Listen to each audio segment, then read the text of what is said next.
ഓം ശ്രീ ഗണേശായ നമ. ഓം ശ്രീ ഗണേശ ശാരദാ ഗുരുഭ്യോ നമ.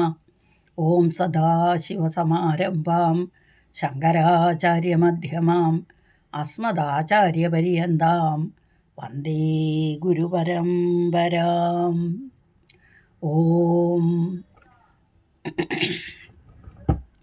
പീതാംബരം കരവിരാജിത ശംഖചക്രകൗമോദകീ സരസിജം കരുണാസമുദ്രം രാധാസഹായമതിസുന്ദരമന്ദഹാസം വാതാലയേശമനിശം ഹൃദി ഭാവയാമി. ഓം കൃഷ്ണായ വാസുദേവായ ദേവകീനന്ദനായ ച നന്ദഗോപകുമാരായ ഗോവിന്ദായ നമോ നമഃ. ഓം കൃഷ്ണായ വാസുദേവായ ദേവകീനന്ദനായ ച നന്ദഗോപകുമാരായ ഗോവിന്ദായ നമോ നമഃ. ഓം സച്ചിദാനന്ദരൂപായ വിശ്വോൽപത്യാദിഹേതവേ താപത്രയ വിനാശായ ശ്രീകൃഷ്ണായ വയം നുമഃ. ഹരി ഓം.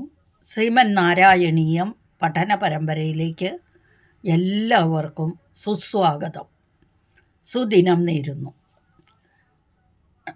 കഴിഞ്ഞ ക്ലാസ്സിൽ 39ാമത്തെ ദിവസത്തെ ക്ലാസ്സായിരുന്നു. ഇന്ന് 40ാമത്തെ ദിവസത്തെ ക്ലാസ്സാണ്. 39ാമത്തെ ദിവസത്തെ ക്ലാസ്സിൽ നമ്മൾ 10ാമത്തെ ദശകം ചൊല്ലി സമർപ്പിച്ചു, ഭഗവാന് സമർപ്പിച്ചു. ഇന്ന് 11. ആദ്യം 11ാം അധ്യായം ഒന്ന് വായിക്കാം, എന്നിട്ട് 11ാം ദശകം വായിക്കാം, എന്നിട്ട് ഓരോ ശ്ലോകം എടുത്ത് അർത്ഥം പറയാം. ഓം നമോ ഭഗവതേ വാസുദേവായ. ഓം ശ്രീകൃഷ്ണായ പരബ്രഹ്മണേ നമഃ. ഹരിശ്രീ ഗണപതയേ നമഃ. വിഘ്നമസ്തു. അഥ ശ്രീമന്നാരായണീയെ ദശകം 11. ഹിരണ്യകശിപുവിൻ്റെയും ഹിരണ്യാക്ഷൻ്റെയും ജനനം. ക്രമേണ സർഗേ പരിവർത്തമാനേ കഥാപി ദിവ്യാസനകാദയസ്തേ ഭവദ്വിലോകായ വികുണ്ഠലോകം പ്രവേദിരേ മാരുതമന്ദിരേശ. മനോജ്ജനൈ ശ്രേയസകാഞ്ചനാദ്യൈഃ അനേകവാപി മണിമന്ദിരൈശ്ച അനോപമം തം ഭവതോ നികേതം മുനീശ്വരാ പ്രാപുരതീതകക്ഷ്യാഃ. ഭവദ്വിദൃക്ഷൂൻ ഭവനം വിവിക്ഷൂൻ ദ്വാസ്തൗ ജയസ്താൻ വിജയോപ്യരുന്ധാം. തേഷാം ച ചിത്തേ പദമാപകോപഃ സർവം ഭവത്പ്രേരണയൈവ ഭൂമൻ. വൈകുണ്ഠലോകാനുചിതപ്രചേഷ്ടൗ കഷ്ടൗ യുവാം ദൈത്യഗതിം ഭജേതം. ഇതി പ്രശപ്തൗ ഭവദാശ്രയൗ തൗ ഹരിസ്മൃതിർനോസ്തിതി നേബതുസ്ഥാൻ.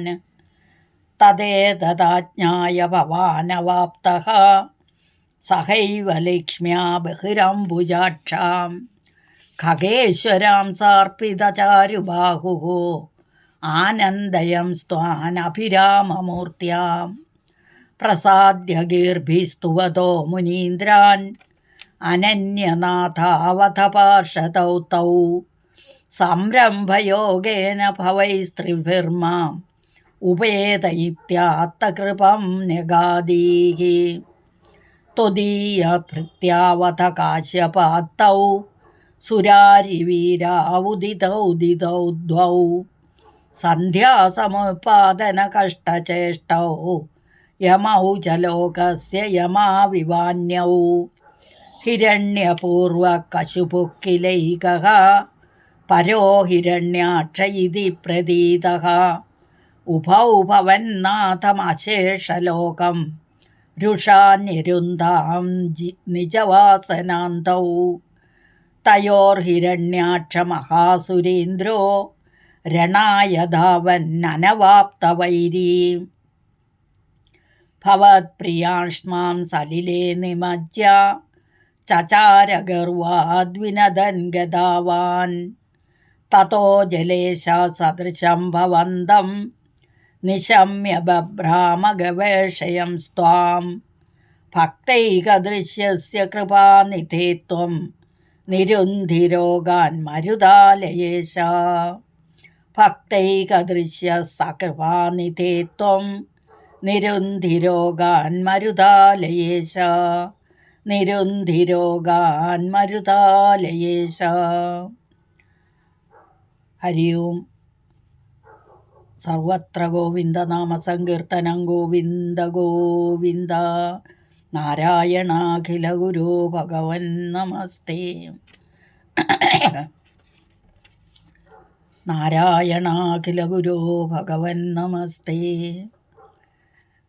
11ാമത്തെ ദശകത്തിൽ ബ്രഹ്മാവിൻ്റെ സൃഷ്ടിയെ പറ്റിയൊക്കെയാണ് പറയുന്നത്.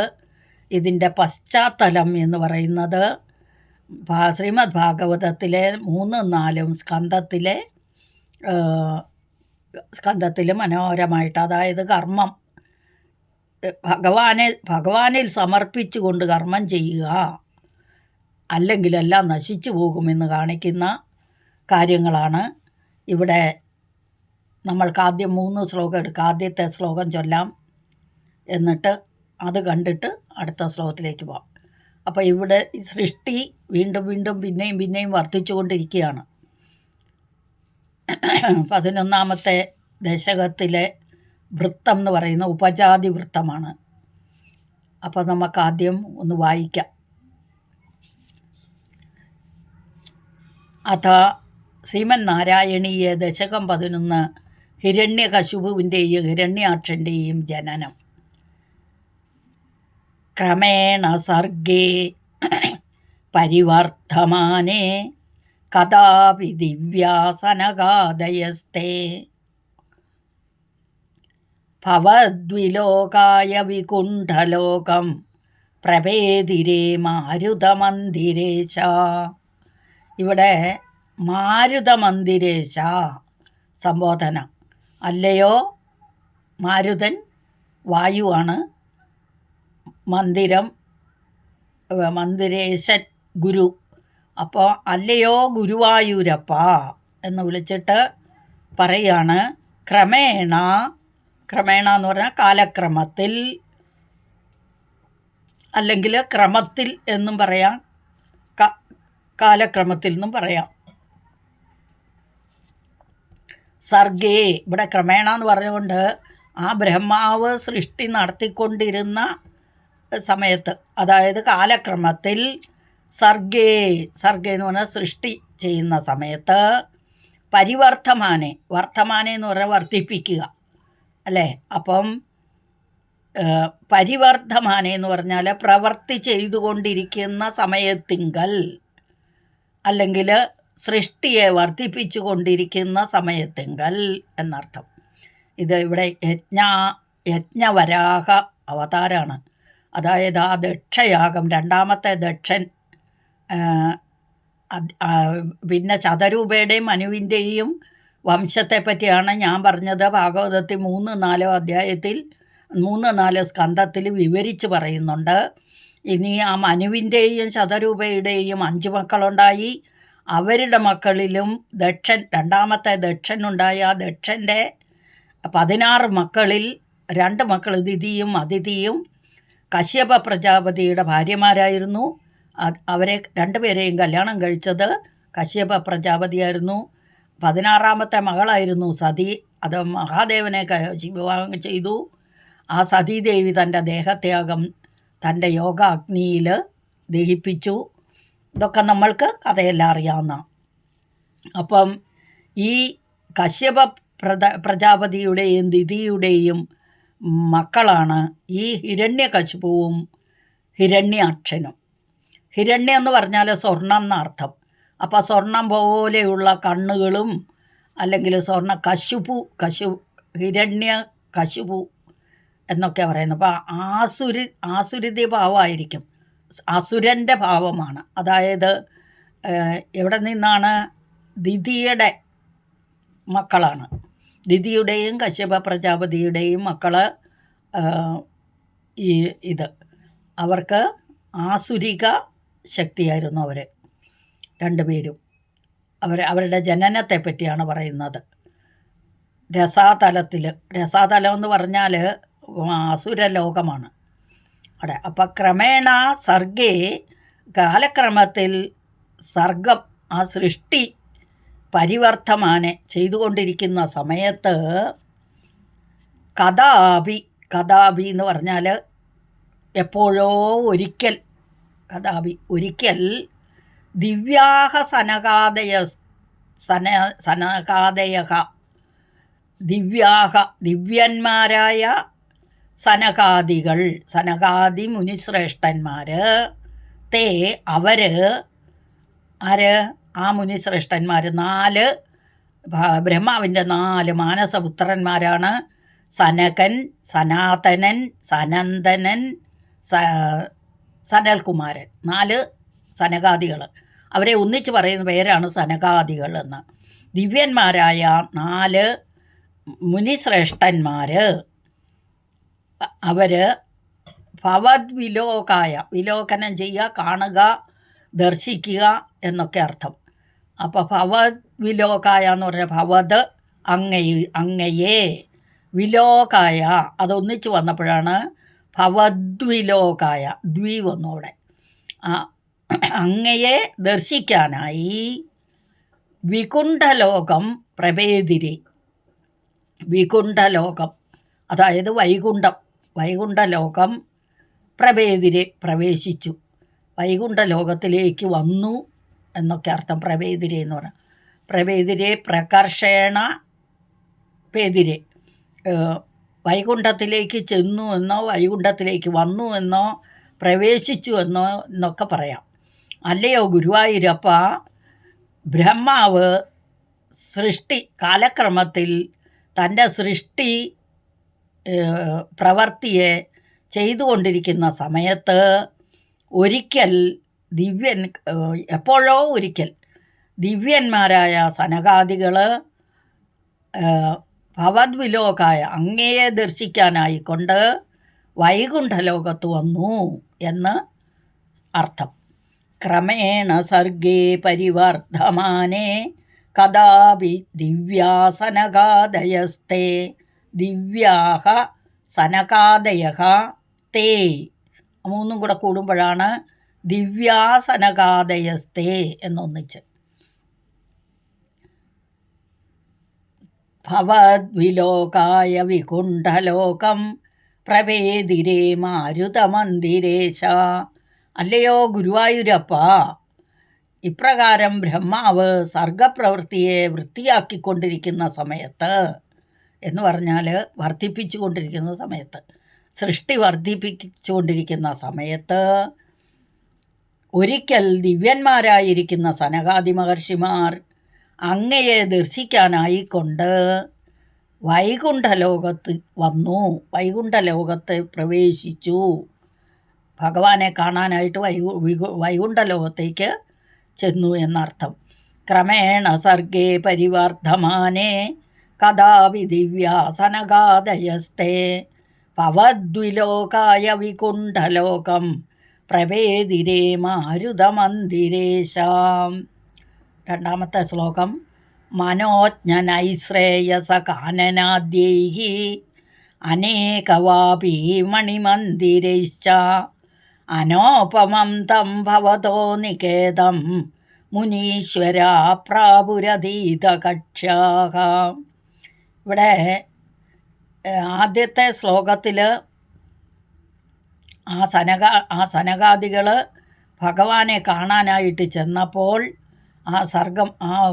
സൃഷ്ടി നടത്തിക്കൊണ്ടിരിക്കുന്ന ആ സമയത്ത് എപ്പോഴോ ഒരിക്കൽ സനകാദികൾ വൈകുണ്ഠലോകത്തേക്ക് ചെന്നു. അപ്പോൾ ചെന്നപ്പോൾ എന്തിനാ പോയത്? ഭഗവാനെ കാണാനായിട്ട്, വൈകുണ്ഠത്തിൽ ചെന്ന് മഹാവിഷ്ണുവിനെ കാണാനായിട്ട്, ദർശിക്കാൻ ആണ് പോയത്. അപ്പോൾ എന്തുണ്ടായി എന്നാണ് അടുത്ത ശ്ലോകത്തിൽ. ആ വൈകുണ്ഠം എങ്ങനെയുള്ളതായിരുന്നു, അതിൻ്റെ വിശേഷണങ്ങളൊക്കെയാണ് 2ാമത്തെ ശ്ലോകത്തിൽ. മനോജ്ഞം എന്ന് പറഞ്ഞാൽ മനസ്സിനെ രമിപ്പിക്കുന്നത്. മനഃ രഞ്ജിത്ത് ഇതി മനോജ്ഞം എന്ന് പറഞ്ഞാൽ മനസ്സിനെ സന്തോഷിപ്പിക്കുന്നത് എന്നർത്ഥം. മനസ്സിനെ സന്തോഷിപ്പിക്കുന്ന നൈശ്രേയസ് എന്ന് പറയുന്ന ഒരു ഉദ്യാനം, ഒരു പൂന്തോട്ടാണ് നൈശ്രേയസം. അപ്പോൾ ആ നൈശ്രേയസ് എന്ന് പറയുന്ന കാനനാദ്യൈഹി, കാനനങ്ങൾ കാടുകൾ അല്ലേ, കാനനം കാട്. അപ്പോൾ ആ കാടുകൾ മുതലായവ, അങ്ങനെയുള്ള ആ ഉദ്യാനം മനോജ്ഞനൈ ശ്രേയസ കാനനാദി എന്ന് ഒന്നിച്ച് പറഞ്ഞു.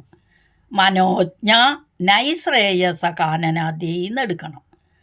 കാനനാദ്യൈരനേക ഭാവി, ഒന്നിച്ചും പറയാം രണ്ടായിട്ടും പറയാം. കാനനാദ്യൈഹി എന്ന് വിസർഗമായിട്ട് മാറ്റിയിട്ട് അനേകവാപി എന്നും പറയാം.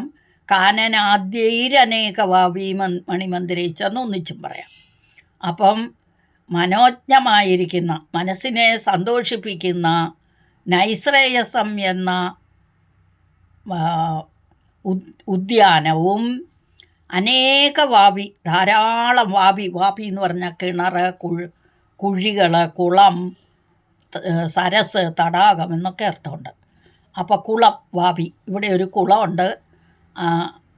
ഒന്നല്ല, അനേകവാപി, അനേകം കുളങ്ങളും മണിമന്ദിരങ്ങളും. മണിമന്ദിരയിച്ച, മണിമന്ദിരം എന്ന് പറഞ്ഞാൽ രത്നനിർമ്മിതമായ മന്ദിരങ്ങൾ. മന്ദിരം വീട്, ഭവനം എന്നൊക്കെ എടുക്കാം, അല്ലെങ്കിൽ കൊട്ടാരം എന്നൊക്കെ. അപ്പം രത്നനിർമ്മിതമായ കൊട്ടാരങ്ങളും വാപികളും, അനേക വാപികളും കുളങ്ങളും എങ്ങനെയുള്ളതാണെന്നാണ് ഇനി പറയുന്നത്. അനോപമം, ഉപമിക്കാൻ പറ്റാത്ത തരത്തിലുള്ള, ഭവതോ നികേത, അങ്ങയുടെ ആ നിവാസസ്ഥാനം, ഭഗവാന്റെ ആ വാസസ്ഥാനം, മുനീശ്വരാഹ പ്രാപുഹു, ആ 4 പേരും, ആ മുനീശ്വരന്മാർ, മുനി എന്ന് പറഞ്ഞാൽ മനനം ശീലമായിട്ടുള്ളവരാണ് മുനീശ്വരന്മാർ. അപ്പം ഈ 4 മുനീശ്വരന്മാർ, അവർ ജനിച്ചപ്പോൾ തന്നെ ബാലഭാവമായിരുന്നു, കൊച്ചു കുട്ടികളെ പോലെ, 5 വയസ്സുള്ള കുട്ടികളെ പോലെ ആയിരുന്നു. അപ്പോൾ അവർ നൈഷ്ഠിക ബ്രഹ്മചാരികളും കൂടിയായിരുന്നു. അപ്പം അങ്ങനെയാണല്ലോ ബ്രഹ്മാവ് മാനസപുത്രന്മാരെ, സനകാദികളെ ജനിപ്പിച്ചപ്പോൾ തന്നെ സൃഷ്ടി ചെയ്യാൻ പറഞ്ഞപ്പം അച്ഛൻ്റെ വാക്കുകളെ കേൾക്കാതെ തപസ്സിനായിട്ട് പോയത്. അപ്പം അനേകം ഉദ്യാനങ്ങൾ, എല്ലാ ഋതുക്കളിലും പൂവുണ്ടാകുന്ന ഉദ്യാനങ്ങളും കുളങ്ങളും മണിമന്ദിരങ്ങളും. അതും എങ്ങനെയുള്ള മണിമന്ദിരം ഇവിടെ പറയുന്ന? അനോപമം. ഉപമം എന്ന് പറഞ്ഞാൽ ഉപമിക്കാൻ പറ്റുന്നത്, അനുപമം എന്ന് പറഞ്ഞാൽ ഉപമിക്കാൻ സാധിക്കാത്തത്, ഒന്നിനോടും താരതമ്യപ്പെടുത്താൻ പറ്റില്ല. അതുപോലെയുള്ള ആ വാസസ്ഥാനം ഭഗവാന്റെ ഭവതോ നികേതം, അങ്ങയുടെ നികേതം, വാസസ്ഥാനം, ആ വൈകുണ്ഠം, ആ വൈകുണ്ഠത്തിൽ, നികേതം എന്ന് പറഞ്ഞാൽ വൈകുണ്ഠത്തിൽ, ആ നികേതനത്തിൽ മുനീശ്വരാഹ പ്രാപുഹു അതീതകക്ഷ്യ, അതീതം കടന്നുപോയ 6 ദ്വാരവും കടന്ന് 7ാമത്തെ ദ്വാരം, അതാണ് കക്ഷ്യ എന്ന് പറയുക. കക്ഷ്യ എന്ന് പറഞ്ഞാൽ മുറിയെന്നും സെക്ഷൻ എന്നും എന്നൊക്കെ അർത്ഥമുണ്ട്.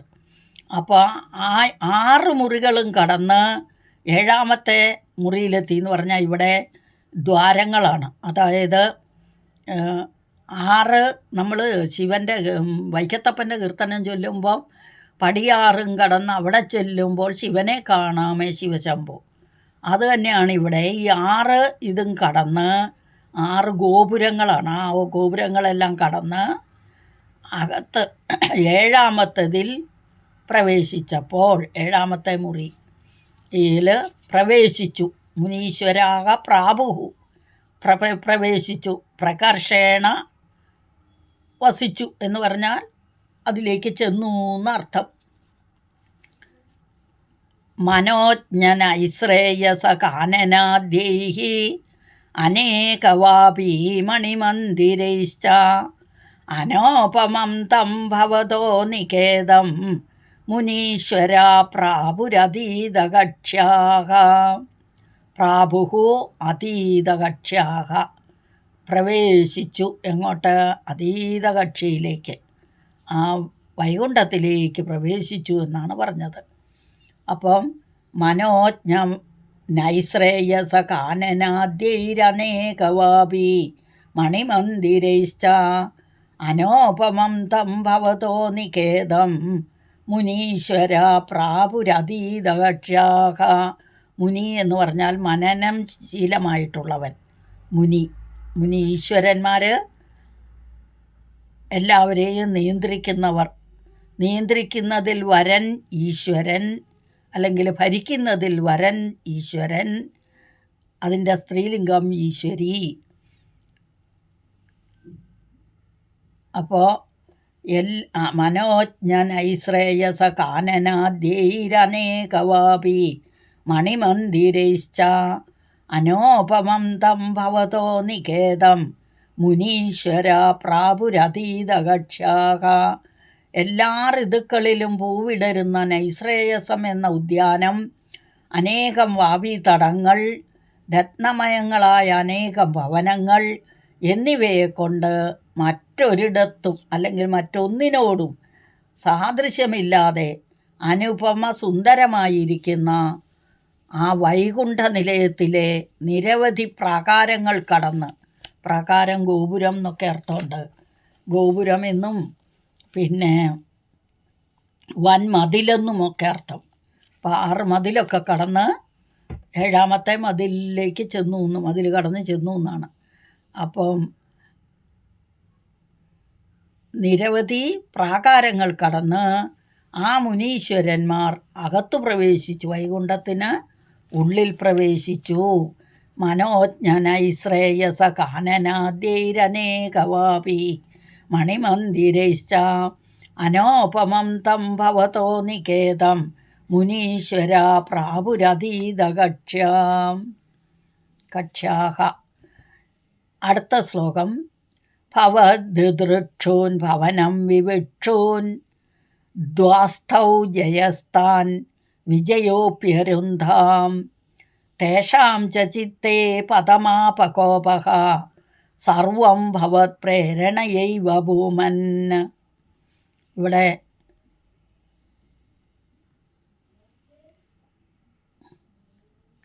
ഭൂമൻ എന്ന് പറഞ്ഞാൽ വലിയവൻ എന്നൊരർത്ഥം, കൂടാതെ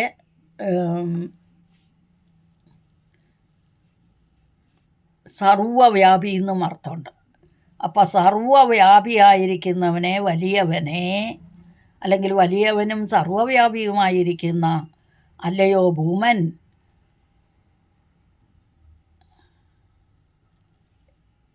ഇത് മുഴുവനും ബഹുവചനത്തിലാണ്. അപ്പോൾ ഭവദ്ദൃക്ഷൂൻ, ദൃക്ഷു എന്ന് പറഞ്ഞാൽ ദ്രഷ്ടും ഇച്ഛയാണ് ദൃഷ്ടു. ദ്രഷ്ടും ഇച്ഛ എന്ന് പറഞ്ഞാൽ കാണാൻ ഇച്ഛിക്കുന്നവൻ ദൃക്ഷു. അപ്പോൾ ഭവദ്ദൃക്ഷൂൻ, അങ്ങയെ കാണാൻ ഇച്ഛിക്കുന്നവരായ ആരൊക്കെ? ആ സനകാദികൾ. ഭവനം വിവിക്ഷൂൻ, ഭവനം ഇന്നെന്ന് പറയുന്നത് ദൃക്ഷൂൻ എന്ന് പറഞ്ഞാൽ ബഹുവചനാണത്. കാണാനായി ഇച്ഛിക്കുന്നവർ, ഭവനം വീട്. വിവിക്ഷൂൻ എന്ന് പറഞ്ഞാലോ അത് ബഹുവചനം തന്നെ. ഇന്ന് പ്രവേശിക്കുവാൻ ഇച്ഛിക്കുന്നവൻ വിവിക്ഷു, അല്ലെങ്കിൽ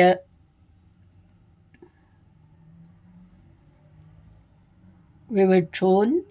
ദ്വാസ്ഥൗ ജയസ്ഥാൻ, രണ്ട്, സ്ഥൗ 2 സ്ഥലത്ത് സ്ഥിതി ചെയ്യുന്ന, ജയഹ താൻ.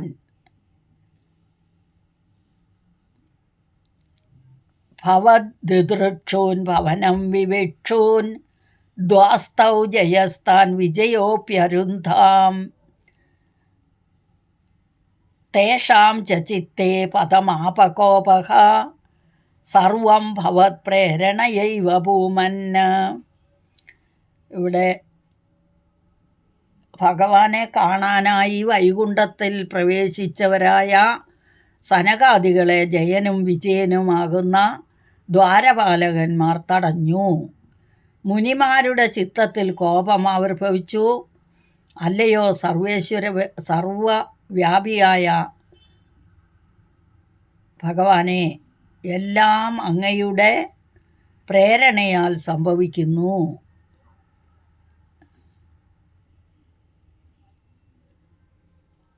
അങ്ങയുടെ പ്രേരണയാൽ സംഭവിക്കുന്നു എന്ന് മൂന്നാമത്തെ ശ്ലോകം. അപ്പം ഭവത് ദിദൃക്ഷൂൻ ഭവദ്ദിദൃക്ഷൂൻ,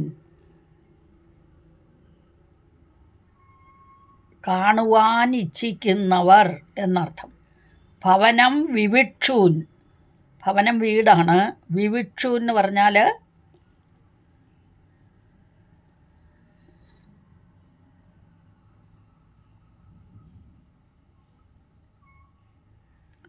ദ്വാസ്തൗ,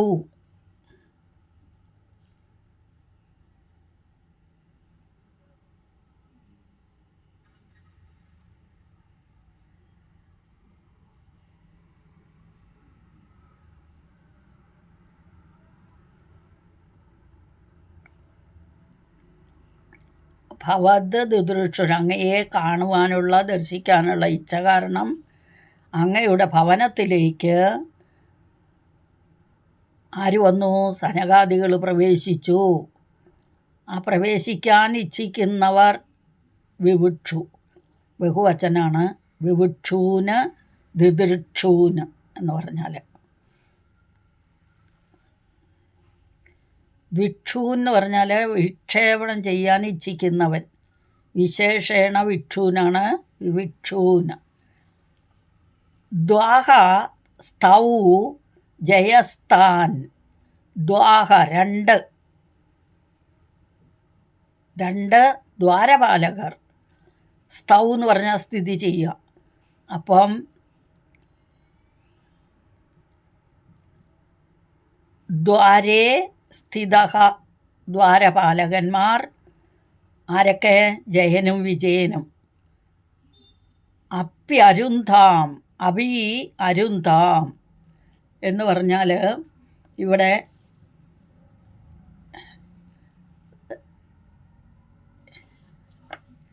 രണ്ടാമത്തെ ശ്ലോകത്തിൽ പറഞ്ഞ വിശേഷണങ്ങളൊക്കെ ഉള്ള ആ വൈകുണ്ഠത്തിലേക്ക് ഭഗവാനെ കാണാനായിട്ട് ഇച്ഛയോടുകൂടി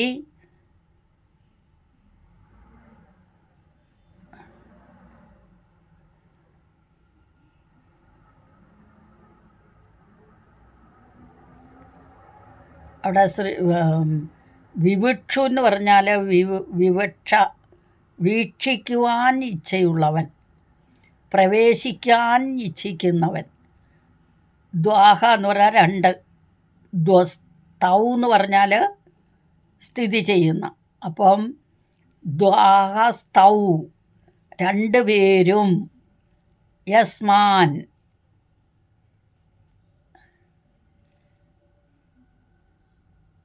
വിജയോപ്യരുന്ധാം, വിജയഃ അപി അരുന്ധാം, വിജയോപ്യരുന്ധാം. അപ്പം ഇവർ സനകാദികൾ ഭഗവാന്റെ വൈകുണ്ഠത്തിലേക്ക് ചെല്ലാൻ പോകുമ്പോൾ എല്ലാ ഇതും 6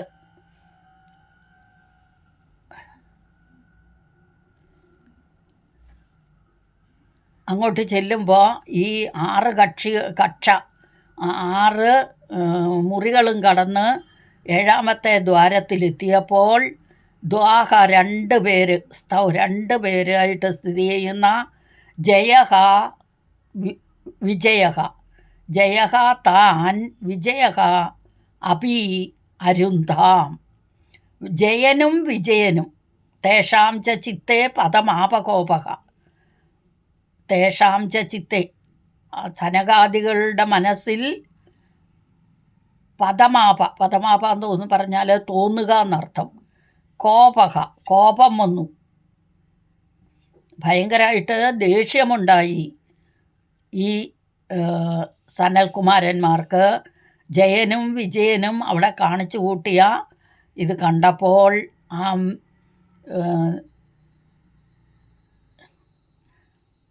ആ സനകാദികൾക്ക് കോപമുണ്ടായി. സനകാദികൾക്ക് ആക്ച്വലി കോപം ഉണ്ടാകാൻ പാടില്ല. കാരണം സനകാദികൾ മഹർഷിമാരാണ്, ജ്ഞാനികളാണ്, വൈരാഗികളാണ്, എല്ലാ അറിവുമുള്ളവരാണ്.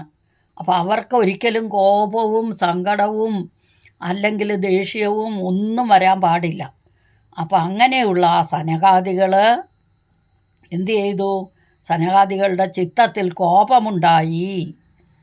ദ്വാസ്തൗ ജയസ്താൻ വിജയോപ്യരുന്താം തേഷാം ച ചിത്തേ പദമാപകോപഃ.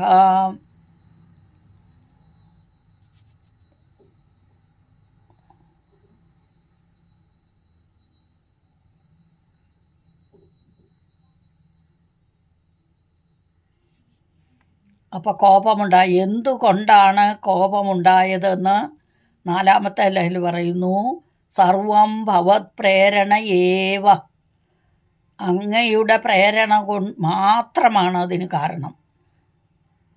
ഭൂമൻ എന്നും പറഞ്ഞു. വലിയവനെ, എല്ലായിടത്തും വ്യാപിച്ചിരിക്കുന്നവനെ എന്നൊക്കെ അർത്ഥം. അപ്പോൾ അങ്ങയെ കാണാനുള്ള ആഗ്രഹം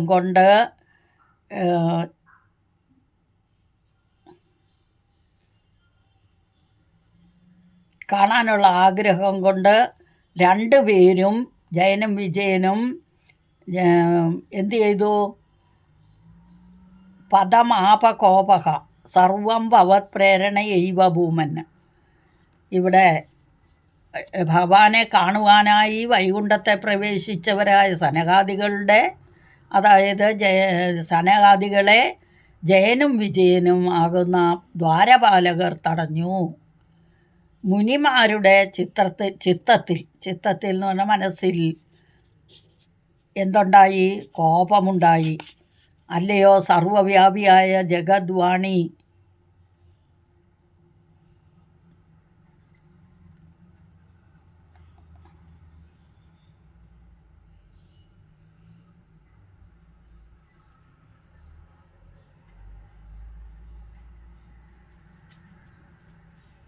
അപ്പോൾ ഒരു പ്രാവശ്യം കൂടി വായിക്കാം. ക്രമേണ സർഗേ പരിവർത്തമാനേ കഥാപി ദിവ്യാസനകാദയസ്തേ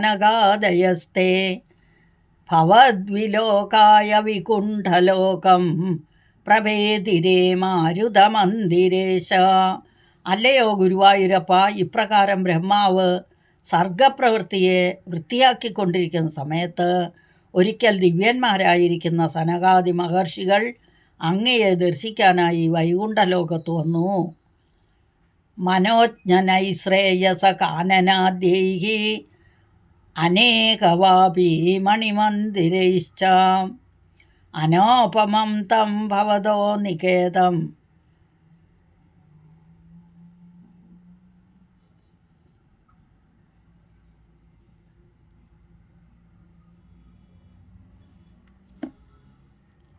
എല്ലാ ഋതുക്കളിലും പൂവിടരുന്ന നൈശ്രേയസം എന്ന ഉദ്യാനം, അനേകം വാപീതടങ്ങൾ, രത്നമകുടങ്ങളായ അനേകം ഭവനങ്ങൾ എന്നിവയെക്കൊണ്ട് മറ്റെല്ലാത്തിനോടും ഉപമിക്കാൻ പറ്റാത്തതായ അനുപമ സുന്ദരമായിരിക്കുന്ന വൈകുണ്ഠ നിലയത്തിലെ നിരവധി പ്രകാശങ്ങൾ കടന്ന് ആ മുനീശ്വരന്മാർ അകത്തു പ്രവേശിച്ചു.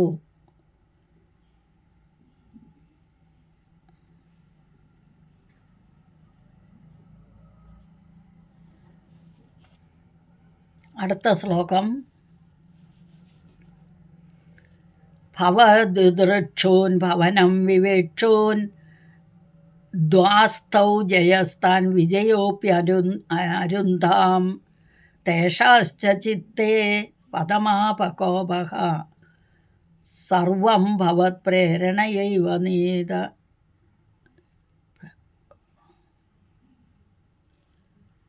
അതായത് ഭഗവാനെ കാണുവാനായി വൈകുണ്ഠത്തെ പ്രവേശിച്ചവരായ സനകാദികളെ ജയനും വിജയനുമാകുന്ന ദ്വാരപാലകന്മാർ തടഞ്ഞു. മുനിമാരുടെ ചിത്തത്തിൽ കോപം ആവിർഭവിച്ചു. അല്ലയോ സർവവ്യാപിയായിരിക്കുന്ന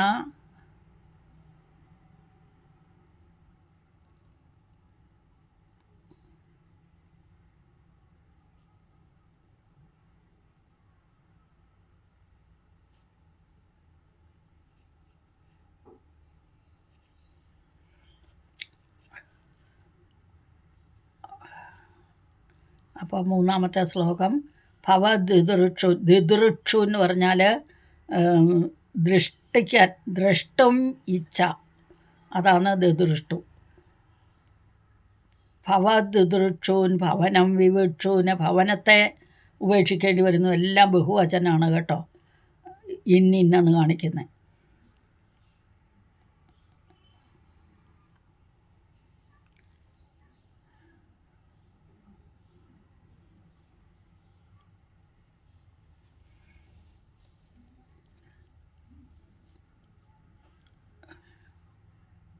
അപ്പം എന്തുകൊണ്ടാണ് ഈ സനകാദികൾക്ക് കോപം വന്നതെന്നാണ് പറഞ്ഞത്. ജയഹ വിജയഹ തേ പദമാവകോപഹ, അവർക്ക് കോപം വന്നു. വിജയ അഭി അരുന്ധ, അരുന്ധ എന്ന് പറഞ്ഞാൽ നിരോധിക്കുക, തടയുക എന്നൊക്കെ അർത്ഥം. വിജയഹ അഭി, വിജയനും ജയനും വിജയനും രണ്ടുപേരും സനകാദികളെ തടഞ്ഞു. അവർക്ക് മനസ്സിൽ ദേഷ്യം വന്നു, കോപം വന്നു. എന്തുകൊണ്ടാണ് കോപം വന്നതെന്ന് ലാസ്റ്റ് ലൈനിൽ പറയുന്നു. സർവം ഭവത് പ്രേരണ ഏവ, വലിയവനായ എല്ലായിടത്തും വ്യാപിയായിരിക്കുന്ന അല്ലയോ ഗുരുവായൂരപ്പ, അങ്ങയുടെ പ്രേരണ മാത്രം കൊണ്ട് അവർ എന്തായി തീർന്നു? അവർക്ക് കോപമുണ്ടായി. അല്ലെങ്കിൽ സനകാദികൾക്ക് കോപം ഉണ്ടാവുമോ? ഇല്ല. അവരെല്ലാവിധ വൈരാഗ്യങ്ങളും ശീലിച്ചവരും എല്ലാവിധ ജ്ഞാനങ്ങളും അറിഞ്ഞവരാണ്, ജ്ഞാനികളാണ് അവർ. അപ്പോൾ അവർക്ക് ഒരു തരത്തിലുള്ള ഒരു ഇതുമില്ല. അപ്പോൾ അതുപോലെ തന്നെയാണ് ഈ 3 ശ്ലോകം ഒന്നിച്ച് വായിച്ചിട്ട് ഒന്നിച്ചർത്ഥം പറയാം. ക്രമേണ സർഗേ പരിവർദ്ധമാനേ കഥാപി ദിവ്യാ സനകാദയസ്തേ, സനകാദയഃ തേ ആണ് സനകാദയസ്തേ, ഭവദ് വിലോകായ വികുണ്ഠലോകം, ഭവത് വിലോകായ ഒന്നിച്ച് വരുമ്പോൾ ഭവദ്വിലോകായ, വികുണ്ഠലോകം പ്രവേദിരേ മാരുതമന്ദിരേശ. അല്ലയോ ഗുരുവായൂരപ്പ, ഇപ്രകാരം ബ്രഹ്മാവ് സർഗപ്രവൃത്തിയെ വൃത്തിയാക്കിക്കൊണ്ടിരിക്കുന്ന സമയത്ത് ഒരിക്കൽ ദിവ്യന്മാരായിരിക്കുന്ന സനകാദി മഹർഷിമാർ അങ്ങയെ ദർശിക്കാനായി വൈകുണ്ഠലോകത്ത് വന്നു. മനോജ്ഞനൈശ്രേയസ കാനനാദ്യൈരനേകവാപി മണിമന്ദിരൈശ്ച, അനോപമം തം ഭവതോ നികേതം മുനീശ്വര പ്രാപുരതീതകക്ഷ്യാക. എല്ലാ ഋതുക്കളിലും പൂവിടരുന്ന നൈശ്രേയസം എന്ന ഉദ്യാനം, അനേകം വാപീതടങ്ങൾ, കുളങ്ങളും സരസ്സുകളും ഒക്കെ, രത്നമയങ്ങളായ അനേകം ഭവനങ്ങൾ എന്നിവയെക്കൊണ്ട് മറ്റൊന്നിനെയും സദൃശമില്ലാതെ അനുപമ സുന്ദരമായിരിക്കുന്ന വൈകുണ്ഠത്തിലെ നിരവധി പ്രാകാരങ്ങൾ കടന്ന്, നിരവധി പ്രാകാരം മതിൽക്കെട്ടുകൾ ഒക്കെ കടന്ന് മുനീശ്വരന്മാർ അകത്തു പ്രവേശിച്ചു.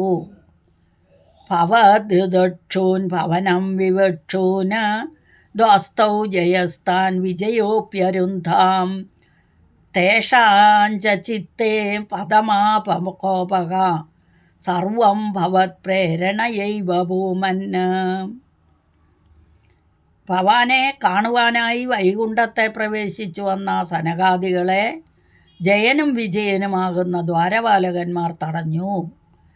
മുനിമാരുടെ ചിത്തത്തിൽ കോപം ആവിർഭവിച്ചു. അല്ലയോ സർവവ്യാപിയായ ഭഗവാനെ, എല്ലാം അങ്ങയുടെ പ്രേരണയാൽ സംഭവിക്കുന്നു എന്നർത്ഥം. എല്ലാം ഭഗവാനെ. അപ്പം നമ്മൾ എന്തു ചെയ്യണം? എല്ലാ ജോലികളും, എല്ലാം ചെയ്യുന്ന കാര്യങ്ങളെല്ലാം ഭഗവാനിൽ സമർപ്പിച്ചുകൊണ്ട് ചെയ്യുമ്പോഴതൊരു യാഗമോ യജ്ഞമോ ഒക്കെ ആയിത്തീരുന്നു. അങ്ങനെ ചെയ്യണം, അല്ലെങ്കിൽ എല്ലാം നശിച്ചു പോകും എന്നാണ് ഇതിൽ കൂടെ കാണിക്കുന്നത്. അപ്പം അടുത്ത ക്ലാസ്സിൽ അടുത്ത ശ്ലോകവുമായി വരുന്നവരെ ഹരി ഓം നാരായണ സ്വാമി ശരണം.